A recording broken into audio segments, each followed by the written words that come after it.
टिहरी से अगली खबर है। टिहरी में करगिल युद्ध के शहीद दिनेश बहुगुणा के गांव तक सड़क अभी तक नहीं पहुंच पाई, जबकि सड़क की घोषणा 18 साल पहले हो चुकी थी। और ऐसे में ग्रामीणों में अब गुस्सा दिखाई दे रहा है। ग्रामीण कह रहे हैं कि जल्द से जल्द सड़क नहीं बनी तो आंदोलन किया जाएगा।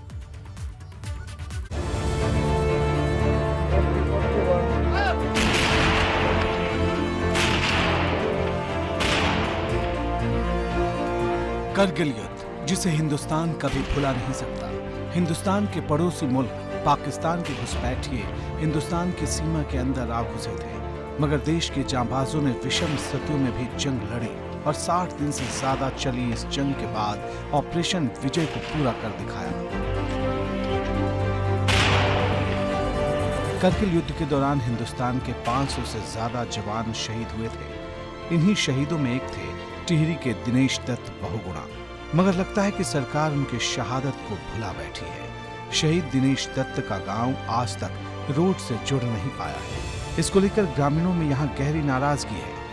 बड़े दुख की बात है कि हमारे ग्राम पंचायत में कारगिल शहीद दिनेश दत्त बहुगुणा जी 22 सालों से उनके परिवार वाले, उनके गांव वाले रोड से वंचित है। मुख्यालय के इतने नज़दीक होने के बावजूद भी आज रोड के लिए लड़ाई लड़ रहे हैं, लेकिन शासन प्रशासन सुध लेने को तैयार नहीं है। और हम सरकार से मांग करते हैं कि कारगिल शहीद दिनेश दत्त बहुगुणा की जो नाम से रोड स्वीकृत हुई है, 2004 से जो स्वीकृत रोड है, इस रोड को उनके गाँव तक पहुँचाने का प्रयास कीजिए।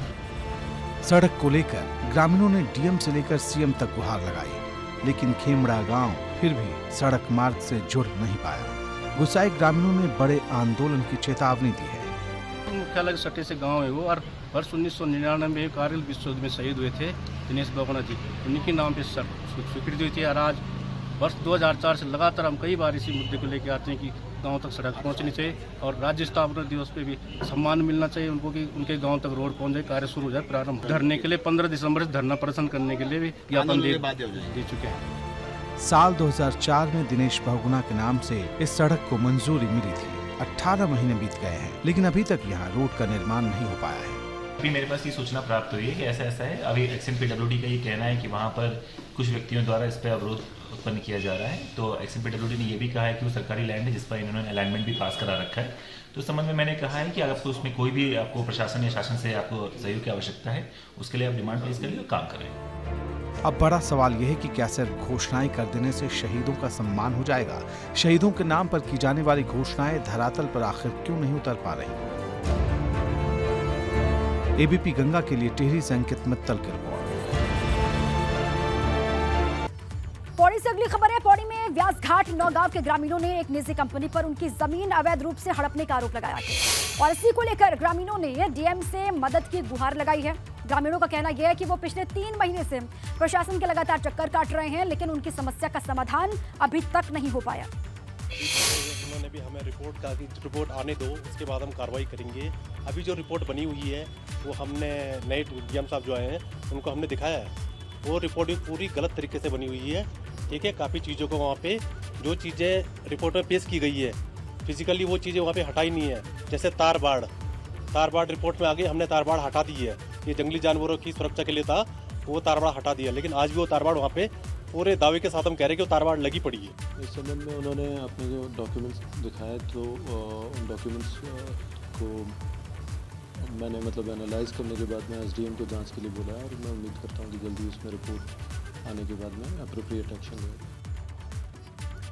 रामनगर से अगली खबर। रामनगर के ठिकुली गांव में स्थित झूला पुल की नवीनीकरण की वजह से बंद कर दिया गया है इसको, जिससे लोगों के सामने आवाजाही की समस्या खड़ी हो गई है। इसी से गुस्साए हुए लोगों ने अस्थायी रूप से बनाई गई दीवार को तोड़ दिया। लोगों का कहना है कि अधिकारियों ने बगैर किसी कार्य योजना के पुल को बंद कर दिया है, जिससे उनके सामने आवाजाही की समस्या खड़ी हो गई।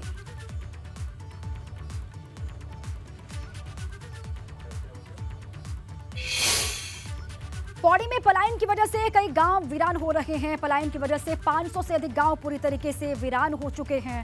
पलायन का मुख्य कारण पहाड़ों में स्वास्थ्य, शिक्षा, रोजगार का ना होना है, बेहतर सुविधाएं उपलब्ध ना होना। लोगों का कहना है कि पृथक राज्य की मांग प्रदेश की दशा सुधर पाए इसलिए की गई थी, लेकिन प्रदेश बनने के बाद कोई भी सरकार पहाड़ों में ऐसे संसाधन नहीं जुटा पाई है। माननीय मुख्यमंत्री जी के सहयोग से यहाँ जो भी विकास की योजनाएं होंगी वो मैं ठीक करूंगा और 1 साल के अंदर आपको विश्वास दिलाता हूं कि यहाँ की सड़कें, जो यहाँ की रुकी हुई पेयजल योजना, जो यहाँ का राष्ट्रीय स्टेडियम और भी जो अधूरे निर्माण कार्य हैं उनको करके पौड़ी जनपद का जो विकास हुआ है उसको और बढ़ाने का काम करूँगा। पहाड़ी राज्य की जो कल्पना की गई थी वो 22 साल में भी कहीं धरातल पर नहीं उतरी है। अब हालात ये हो गए हैं कि पहाड़ पूरी तरह भुदा हो गए हैं। हालांकि सरकारें इंफ्रास्ट्रक्चर के डेवलपमेंट में लगी तो हैं, जैसे सड़कें हैं, पानी है, लेकिन ये सब चीज़ें, ये आधारभूत या मूलभूत जो सुविधाएं थी ये पहले 22 साल पहले मिलनी चाहिए थी गाँव को। कोरोना महामारी के 2 साल के बाद रुद्रप्रयाग के अगस्त मनी में शरदोत्सव और कृषि औद्योगिक विकास मेले का आयोजन किया गया। इसमें लगे स्टॉल आकर्षण का केंद्र बने थे। इन स्टॉल्स पर लोगों की भीड़ लगातार बढ़ रही है, जहां वन विभाग के स्टॉल में फिल्म अभिनेता और अभिनेत्रियों के पोस्टर लगा करके लोगों को जागरूक किया जा रहा, तो वहीं उद्यान विभाग के स्टॉल में सब्जियों के बड़े आकार को देख करके हर कोई खींचा चला रहा है और इसके साथ ही यहाँ पर पहाड़ी व्यंजन भी स्टॉल पर लगे हुए हैं।